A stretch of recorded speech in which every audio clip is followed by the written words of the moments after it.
Hello everyone, I'm going to show you how to make a simple dish today, marinara pasta.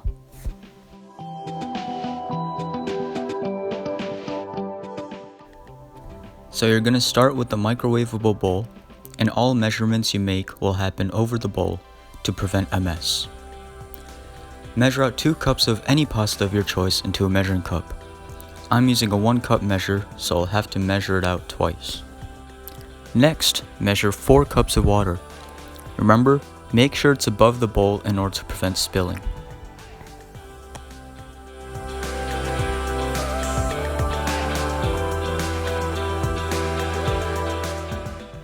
Take a teaspoon of salt and put into the bowl. Then, using a spoon, stir the contents in the bowl, folding the pasta onto each other. Microwave the bowl for 10 minutes, depending on the wattage of your microwave. Make sure when taking the bowl out afterwards that you use some gloves or safety mittens, and watch out for the hot water. As I tell myself, safety is the first priority. Next, strain the pasta with the help of a strainer over the sink or a bowl. Once strained, pour the pasta back into the original bowl. Now your pasta should be cooked.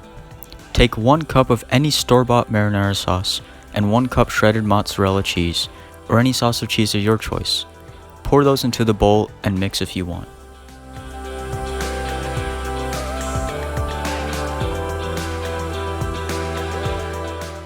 Afterwards, place in your microwave again for 2 minutes. The recipe in this video makes 2 servings, enough for you and one of your loved ones.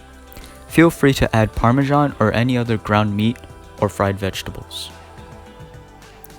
So now you have your final product. Enjoy, and thank you so much for watching. I'll see you in the next video.